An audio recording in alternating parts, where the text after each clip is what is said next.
आज हमारी सुबह काफी अलग सी थी। ये उड़ते हुए बादल पहाड़ों के बीच में से और बारिश में पहाड़ों की खूबसूरती अलग ही फील दे रही थी। गुड मॉर्निंग दोस्तों, अभी बज रहे हैं 6 और आज है हमारे ट्रिप का डे 5। आज हम जा रहे हैं कल्पा, इंडिया के one of the best hill station, लेकिन उससे पहले नाश्ता करते हैं।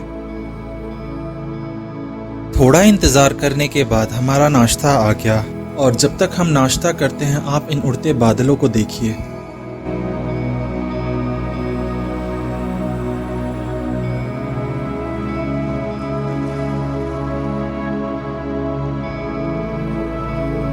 थोड़ी देर में हमने अपने होमस्टे वाले भैया से अलविदा लिया और पहुंच गए नीचे पार्किंग में, जहां अपनी कार खड़ी थी।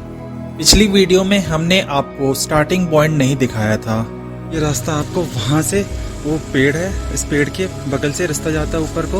आप यहाँ से ट्रैकिंग स्टार्ट करोगे और प्लीज़ कृपया आप सभी से रिक्वेस्ट है कि कृपया आप यहाँ गाड़ी पार्क ना किया करें। यहाँ पे पार्किंग और सबके और हम यहाँ से निकल गए हैं यूलाकांडा से। अब हम आगे जा रहे हैं कल्पा की ओर। रिकॉनपियो से हम रिकॉनपियो में शायद त्रिदेव का दर्शन करेंगे, जो बहुत प्रसिद्ध मंदिर है। फिर वहाँ से हम कल्पा के लिए जाएंगे। बाकी आप हमारे साथ बने रहिएगा। बाकी आपको पता लगता रहेगा कि हम लोग कहाँ जा रहे हैं, कैसे क्या किया, हमने ट्रैवल कैसे किया। बारिश की वजह से रास्ता काफी खराब हो गया था, लेकिन हम दोनों ने महादेव का नाम लिया और निकल गए।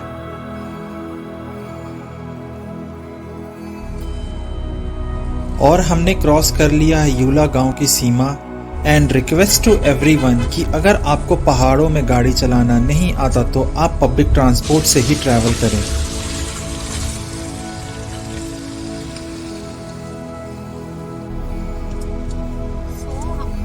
चोलिंग पहुंच गए। चोलिंग से अब हम जा रहे हैं कल्पा की ओर। तो कल्पा के लिए अभी हमें रिकॉनपियो जाना पड़ेगा। रिकॉनपियो से फिर हम कल्पा के लिए जाएंगे। अराउंड 1 आवर्स बता रहा है पहुंचने में।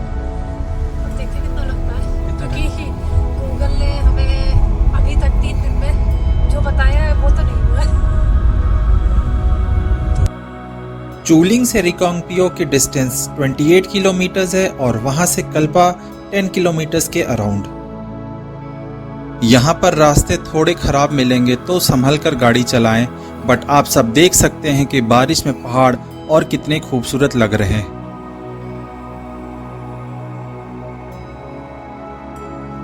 हम आगे बढ़ ही रहे थे कि हम पहुंच जाते हैं करछम डैम। अगर आपको चिटकुल जाना है तो यहाँ से रास्ता कट जाता है, बट हम कल्पा जा रहे हैं तो हम सीधे निकल जाते हैं। करछम डैम पार करने के बाद आपको थोड़े बहुत सूखे पहाड़ दिखने लगते हैं, जैसे आपको लगता है कि आप स्पीति वैली में हो। इस रास्ते पर आपको खाने पीने की कोई शॉप नहीं मिलेगी, ना कोई रेस्टोरेंट, तो आप अपने पास कुछ स्नैक्स जरूर रख लेना। रास्ते में आपको बहुत से टूटे पत्थर और अंडर कंस्ट्रक्शन रोड दिखेंगे, तो इसके लिए आप ज़्यादा परेशान ना हो। आपको पोवारी कैंची तक रोड ऐसे ही मिलेंगे। इन सूखे पहाड़ों को देखकर हमें अपनी थकान भी नहीं याद रही। बातों ही बातों में हम पहुंच जाते हैं पोवारी कैंची, जहां एक रास्ता रिकॉनपियो को जाता है और दूसरा रास्ता स्पीति वैली की ओर। बारिश का मौसम होने से आज के नॉर माउंटेन्स और भी खूबसूरत लग रहे हैं और रिकॉनपियो शहर भी।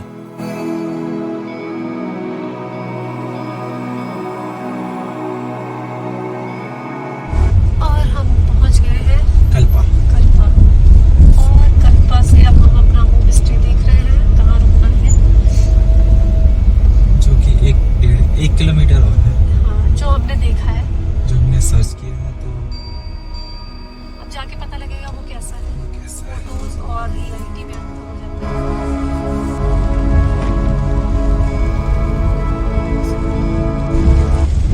कल्पा में आपका स्वागत है। कई बार हम लोगों को लगा कि हम कल्पा पहुंच गए, बट अब एग्जैक्टली पहुंचे। हम पहुंच गए हैं अपने होटल और सामान किया अनपैक, क्योंकि हम इस होटल में 2 दिन रुकने वाले हैं और ये हमारे रूम से किन्नौर माउंटेन्स के नज़ारे हैं।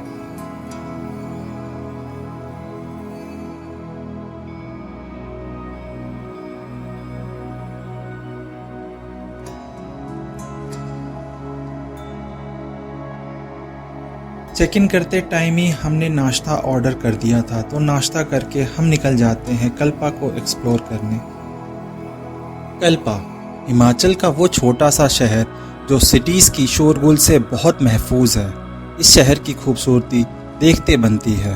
चारों तरफ किन्नौर के पहाड़ और सिर्फ शांति। यूला कांडा ट्रैक करने के बाद हम बहुत थक गए थे, तो हमने यहाँ एक दिन रुकने का फैसला किया। मार्केट प्लेस हमारे होटल के कुछ ही दूरी पर थी, जहां पहुंचकर हमें लोगों ने बताया कि मोनेस्ट्री और मंदिर दोनों आसपास ही हैं, सो हम वहां के लिए निकल गए। वहां पहुंचकर हमने सोचा कि कल भी यहाँ रुकना है तो हम कल घूम लेंगे। मंदिर से वापस आने में शाम हो गई, तो हमने सोचा कि पहाड़ों में आए और पहाड़ों की मैगी ना खाया तो क्या खाया। फिर हमने मैगी खाई, मोमो खाए और होटल निकल गए।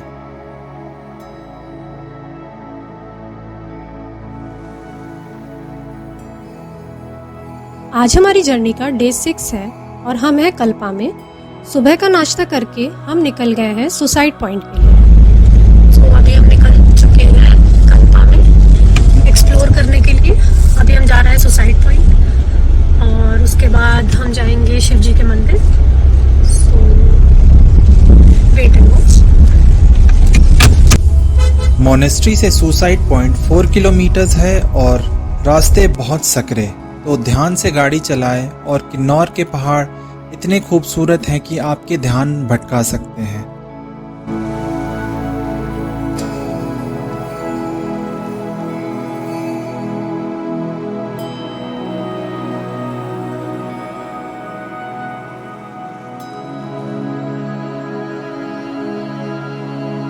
थोड़ी देर में हम पहुंच जाते हैं सुसाइड पॉइंट, और पता नहीं क्यों लोग इसे सुसाइड पॉइंट बोलते हैं, क्योंकि यहाँ का व्यू बहुत ही अलग लेवल का है।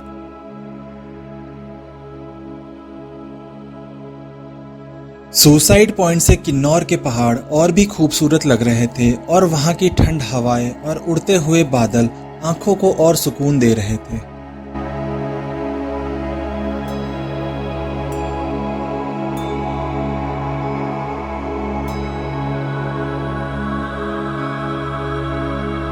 थोड़ी देर घूमने के बाद हमने कुछ फोटोज क्लिक करवाए और आप सबके लिए कुछ वीडियोस बनाया और निकल गए।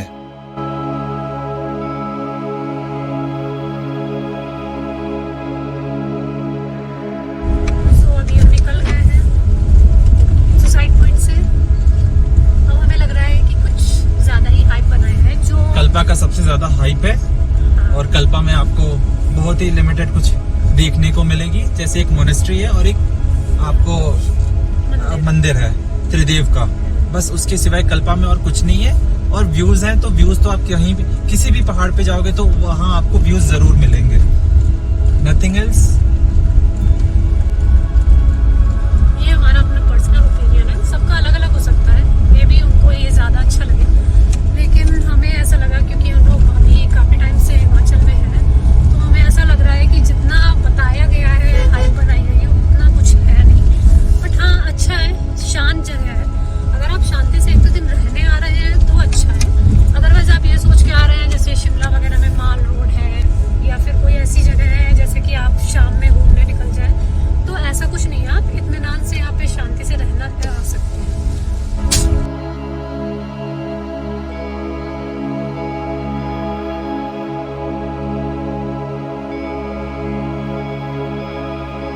तो अभी हम जा रहे हैं मोनेस्ट्री, और ये आप देख सकते हो, ये है। सो अभी हम पहुंच गए हैं मोनेस्ट्री। ये है, ये हमारे साथ आए हैं, पूरा रास्ता उन्होंने दिखाया। पूरी मोनेस्ट्री पर बहुत अच्छी नक्काशी है।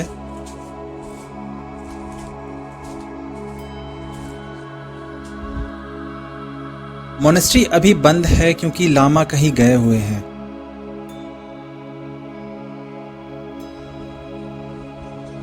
मोनेस्ट्री काफी सुंदर है तो आप यहाँ आकर मन शांत कर सकते हैं।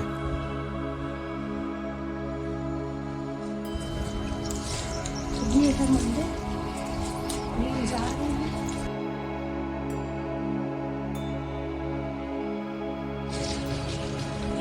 श्री नारायण नागिन मंदिर से आप किन्नौर महादेव के दर्शन कर सकते हैं। अभी थोड़ी बादल हैं तो पहाड़ों में मौसम कुछ सेकंड में बदल जाते हैं। थोड़ी देर में हम आपको किन्नौर महादेव के दर्शन कराएंगे।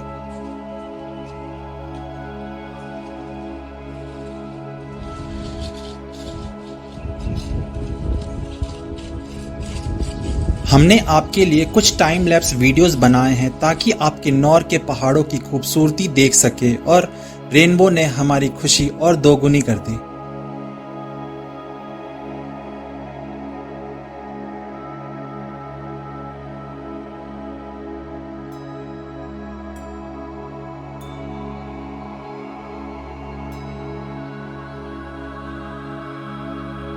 इस रेनबो के लिए हमने तकरीबन आधा घंटा इंतज़ार किया और उसी आधे घंटे में हमने बहुत सारी फ़ोटोज़ क्लिक करवाई और महादेव का ध्यान किया।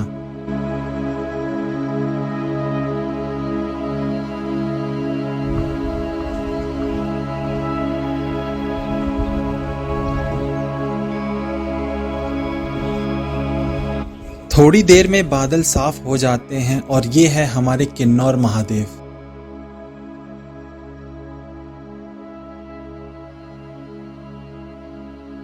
फिर हम उसी रेस्टोरेंट में आ गए जहाँ पर हमने कल मोमोज खाए थे, जो कि काफ़ी टेस्टी थे और हमने बहुत सारी दीदी से बातें भी करी थी। सो हम लोग दोबारा आ गए वहीं पर ही खाने। आज हमने दीदी से कोई डिफरेंट डिश ट्राई कराने के लिए कहा। सो उन्होंने हमें वॉलनट सिड्डू ट्राई करने के लिए कहा। ऑनेस्टली मैंने फर्स्ट टाइम ट्राई किया था और उसका टेस्ट बहुत ऑसम था।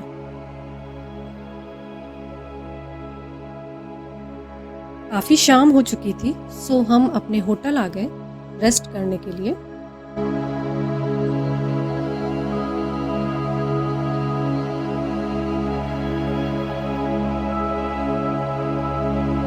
फिर हमने रेस्ट किया और डिनर करके सो गए।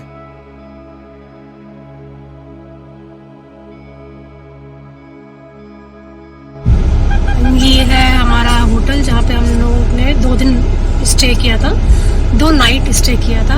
द वाइट कैसल एकदम बस स्टॉप से पहले ही पड़ जाता है। काफ़ी अच्छी सर्विस है, फूड भी अच्छा है इनका, रीजनेबल प्राइस भी है।